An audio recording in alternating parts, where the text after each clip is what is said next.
2장 13절에서 20절까지 말씀했습니다. 이게 읽으면 별거 없을 것 같지만 읽어보면 행간을 읽어보면 굉장히 많은 내용들이 압축되어 있다는 걸 알 수가 있어요. 이 초대교회 성도들이 어떻게 살았는지를 그 속에서 우리가 다 찾을 수 있고 되게 감동적이죠. 바울과 데살로니가 성도 간에 나누는 성도의 교제, 사랑, 얼마나 감동적이에요. 예. 예, 나누고 싶은 것도 나누시죠. 예. 우리 목사님하고 사모님부터 나눔하실까요?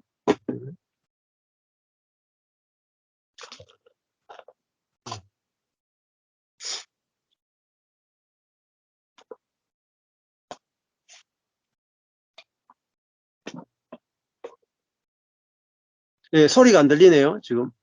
소리가, 잠깐만요. 네. 예, 예, 나눔을. 예, 마이크 이제 켜졌습니다.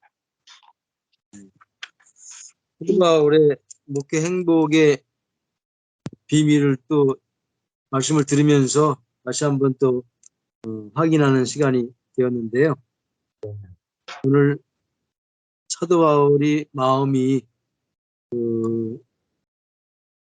잠깐 떠나게 되었지만은 마음은 떠난 것이 아니고 또 얼굴 보기를 우리가 간절히 원했던 것은 마치 어린 자녀를 잠깐 두고 떠날 수밖에 없어서 떠났다가 다시 보고 싶어서 견딜 수 없는 그 사도 바울이 성도들을 향한 그 사모함, 그 간절함, 그 사랑함, 이것이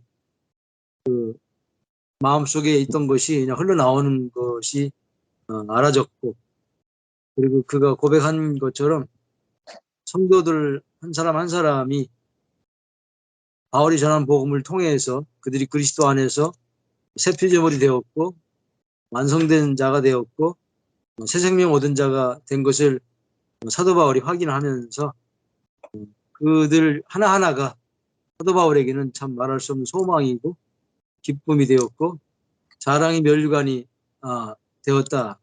이게 참 사도 바울이 목회의 열매고 기쁨이고 자랑이고 보람이고 감격이었구나, 이런 생각을 다시 한번 해보게 됩니다. 예. 이전에는 사실 성도들을 이렇게 숫자로 자꾸만 헤아리고 예. 또 뭐 11조 하는 성도, 또 못하는 성도, 주일 잘 지키는 성도, 또 아직 안 된 성도, 이렇게 가르고 구분하고 나누고 이렇게 차별을 두고 성도들을 나의 목회의 목적에 부합되는 성도들을 이렇게 저울질하고 이렇게 재고 따지고 이렇게 판단하고 했는데, 그게 참 율법적 목회였기 때문에 또 자아로 한 목회이기 때문에 그럴 수밖에 없었구나. 그들을 생명되게 해서 하나님 받으신 열매가 되게 하면은 그 자체가 마치 부모가 자식을 낳고 키우면은 장성하게 되면은 그 자체가 기쁨이고 보람이고 감격이고 자랑이고 그거 수고한 모든 것이 눈녹이 녹아져서 그것이 영광의 면류관이 되는 것이 틀림이 없었을 텐데, 제가 복음을 몰랐을 때는 할 수 없이 자아를 했기 때문에 성도들을 바라봤을 때도 내 자아를 채워주기 위한 하나의 수단으로, 도구로 이렇게 바라봐질 수밖에 없었기 때문에 저에게는 이 사도 바울이 이렇게 고백하는 고백이 없을 수밖에 없었던 것 같아요. 예. 근데 이제 사도 바울이 자기가 죽고 주님의 생명으로 목회했기 때문에 이런 열매들이 성도들이 세워졌고 또 그 성도 한 사람 한 사람이 생명되고 새로운 피조물 되고 온전한 이미 완성된 자로 된 것을 바라봤을 때 그 모든 수고와 또 고생이 한 눈독처럼 녹아지게 되었고 기쁨과 보람이 되어서 이게 사도 바울의 행복한 목회의 비밀이었구나. 하나님 앞에 상 받는 게 아니고 그 성도 자체가 이미 상을 받았고 누리면서 목회를 예. 한 자가 되었구나.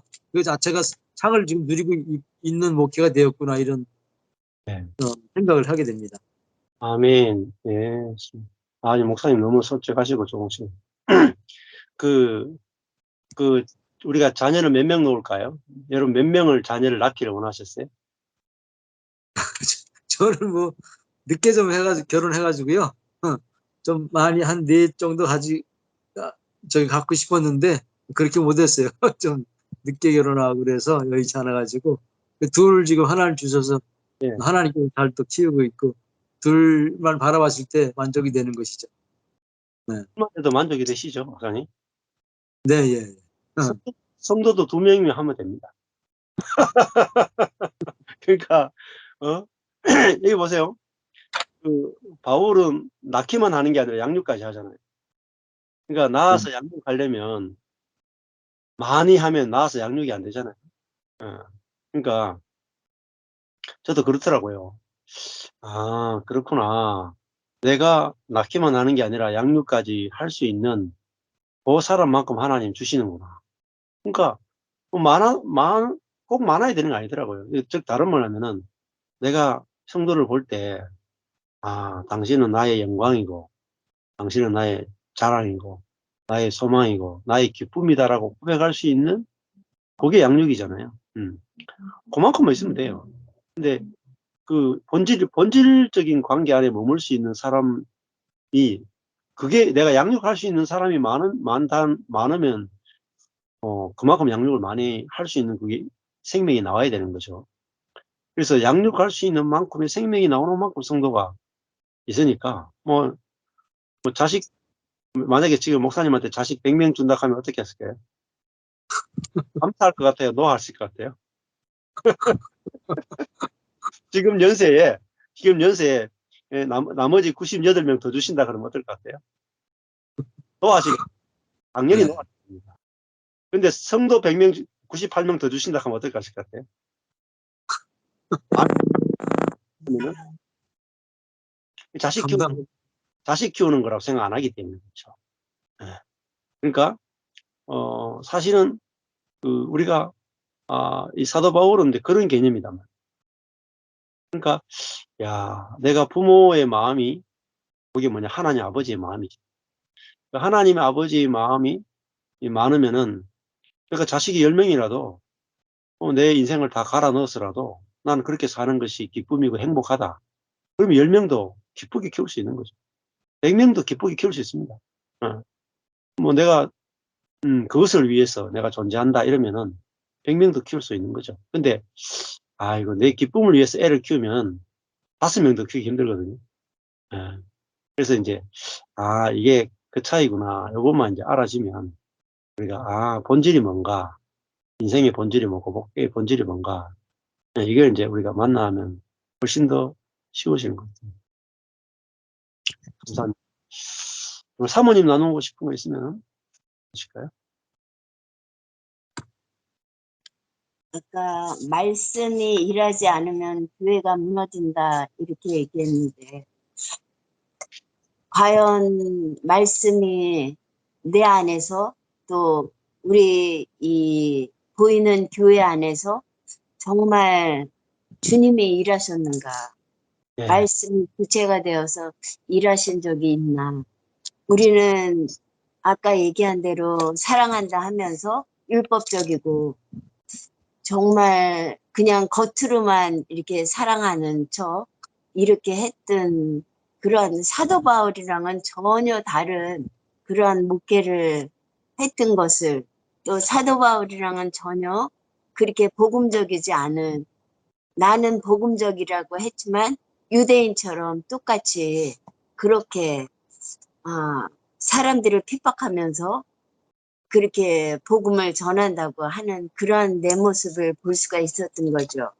그래서 유대인들에게 그러니까는 고난을 받은 것 같이 우리가 교회 안에서 정말 복음을 알면 이 율법적인 교회 안에서 우리가 핍박을 받을 수밖에 없고 정말 진짜는 가짜와 대적을 하게 되고 복음은 율법과 대적하게 되고 정말 이러한 모습들이 있으면서 정말 그전에 내가 율법적인 교회 또 사람들한테 이 교회 안에도 어떻게 사람들한테 비유 맞추면서 막 그렇게 비유 맞히지는 않았지만은 그러한 모습들이 내 안에 정말 주님으로 했었나, 사도 바울처럼.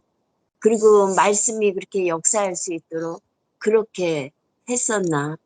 이런 것들을 보면서 아까 말씀이 또한 넌 믿는 자 속에서 역사한다 그랬는데, 주어가 아까 말씀이라 그랬는데, 정말 성경을 보는 것이 다시금 한 절을 읽더라도 이 주어가 어떤 것이냐에 따라서 우리는 그냥 말씀 한 권 통독했어 뭐 이렇게 하면서 그냥 쓱쓱 넘어가잖아요. 네. 그래서 이런 것들을 보면서 아 정말 그 주어를 바로 알고 그렇게 우리가 성경을 보면 또 다르게, 그래서 아까 13절에 하나님의 말씀을 받을 때 사람의 말로 안 하고 하나님의 말씀으로 받는다 이랬을 때 정말 우리가 어떨 때 우연하게 복음을 전할 기회가 돼서 그런 자리에 갔을 때 하나님이 역사하시면은, 성령님이 역사하시면은 이 말씀이 쫙 그한테 이렇게 스펀지처럼 스며들어가는 것을 경험해 보잖아요. 그래서 이런 것들을 보면서 내가 정말 주님으로, 내 안에 계신 주님으로 했나, 내가 저 사람을 어떻게 하면 이 미사역으로 해서 이렇게 복음을 전했나, 이런 것들이 이제 분별이 되면서 정말 어떻게 우리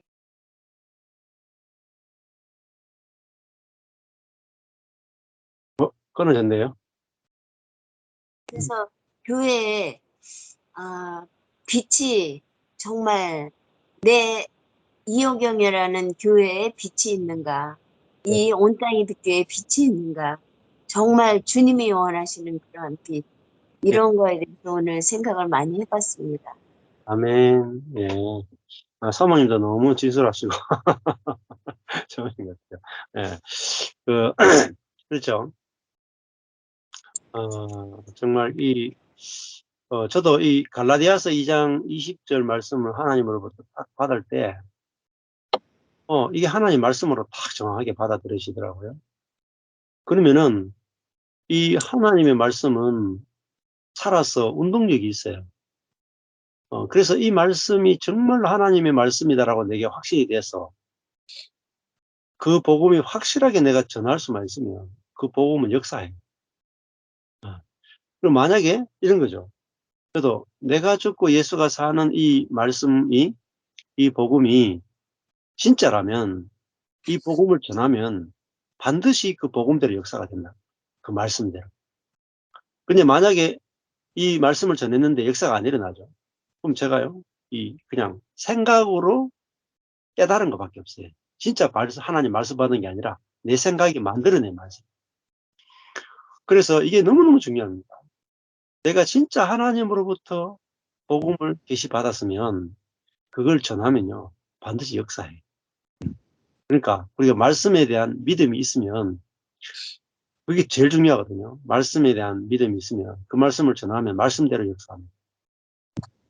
그래서 먼저 말씀만 정확해지고 그 말씀에 대해서 믿음이 생기면 그 말씀을 전하면은 말씀대로 이루어지니까요. 그게 이제 사역이라고 볼 수 있습니다. 예. 그 다음에 우리 이한옥 자매님 나눔하고 싶으신 말씀. 저는요,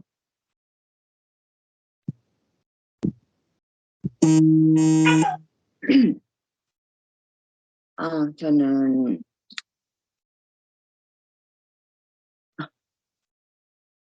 그 말씀이, 그러니까 우리들이 이렇게 교회에서 많은 사람을 만나고 형제들을 만났는데 정말 우리가 그 형제를 통해서 그 형제들이 온전케 된 형제로 우리가 받아들였나, 내가 그런 생각을 좀 해봤어요. 그러면서 내가 한 형제를, 자매를 대할 때 정말 주님이 온전하게 만드신 그 자녀로 내가 받아들이고 그를 대해야 되겠다는 그런 생각을 해봤습니다. 그래서 그들에게서 진짜 소망과 기쁨과 자랑, 될 수 있는, 그리고 또 내가 또한 그들에게 그런 자랑이 될 수 있는 그런 존재가 되어야겠다는 그런 생각을 했습니다. 네. 그 바울이 그 데살로니가 성도를 볼 때 행위를 아니고 행위를 본 게 아니고 그들의 존재를 봤죠. 그리스도 예수 안에서 어떤 자냐. 그래서 영으로 그 데살로니가 성도를 볼 때, 그들이 바울의 영광이고 기쁨이다. 그게 마음이 나와서 교제했으니까요. 그러면은 그게 영적인 교제가 되니까 그 교회가 건축이 되는 거죠. 굉장히 빠르게.